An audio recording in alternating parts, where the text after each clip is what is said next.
Welcome to Things I Appreciate. We are reading Little House in the Big Woods, and this is the chapter entitled The Sugar Snow. For days the sun shone and the weather was warm. There was no frost on the windows in the morning. All day the icicles fell one by one from the eaves with soft smashing and crackling sounds in the snowbanks beneath. The trees shook their wet black branches, and chunks of snow fell down. When Mary and Laura pressed their noses against the cold window pane, they could see the drip of water from the eaves and the bare branches of the trees. The snow did not glitter. It looked soft and tired. Under the trees, it was pitted where the chunks of snow had fallen, and the banks beside the path were shrinking and settling. Then one day, Laura saw a patch of bare ground in the yard. All day it grew bigger, and before night the whole yard was bare mud. Only the icy path was left, and the snowbanks along the path and the fence and beside the woodpile. "Can't I go out to play, Ma?" Laura asked, and Ma said, "May, Laura." "May I go out to play?" she asked. "You may tomorrow," Mom promised. That night, Laura woke up shivering. The bed covers felt thin, and her nose was icy cold. Ma was tucking another quilt over her. "Snuggle close to Mary," Ma said, "and you'll get warm." In the morning, the house was warm from the stove, but when Laura looked out of the window, she saw that the ground was covered with soft, thick snow.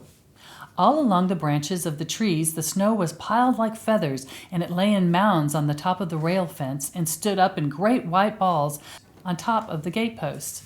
Pa came in, shaking the soft snow from his shoulders and stamping it from his boots. "It's a sugar snow," he said. Laura put out her tongue quickly to a little bit of the white snow that lay in a fold of his sleeve. It was nothing but wet on her tongue, like any snow. She was glad that nobody had seen her taste it. "Why is it a sugar snow?" She thought it was going to taste like sugar. God, I'm slow. "Why is it a sugar snow, Pa?" she asked him, but he said he didn't have time to explain now. He must hurry away. He was going to Grandpa's. Grandpa lived far away in the big woods where the trees were closer together and larger.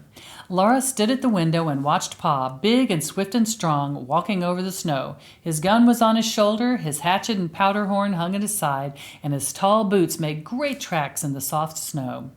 Laura watched him till he was out of sight in the woods. Out of sight! It was late before he came home that night. Ma had already lighted the lamp when he came in. Under one arm he carried a large package, and in the other hand was a big covered wooden bucket. "Here, Caroline," he said, handing the package and the bucket to Ma, and then he put the gun on its hooks over the door. "If I had met a bear, I couldn't have shot him without dropping my load." Then he laughed. "And if I'd have dropped that bucket and bundle, I wouldn't have had to shoot him. I could have stood and watched him eat what's in him and lick his chops." Ma unwrapped the package, and there were 2 hard brown cakes, each as large as a milk pan. She uncovered the bucket, and it was full of dark brown syrup. You know what? I love maple syrup, pure maple syrup. I get it from Costco, by the way. "Here, Laura and Mary," Pa said, and he gave them each a little round package out of his pocket. They took off the paper wrappings, and each had a little hard brown cake with beautifully crinkled edges. "Bite it," said Pa, and his blue eyes twinkled. Each bit off one little crinkle, and it was sweet. It crumbled in their mouths. It was better even than their Christmas candy. "Maple sugar," said Pa. "See, I told you maple syrup is good, but that's maple sugar, you know, when it gets all crusty, when it dries."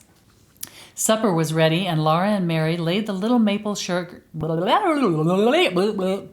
Supper was ready, and Laura and Mary laid the little maple sugar cakes beside their plates while they ate the maple syrup on their bread. After supper, Pa took them on his knees as he sat before the fire and told them about his day at Grandpa's and the sugar snow.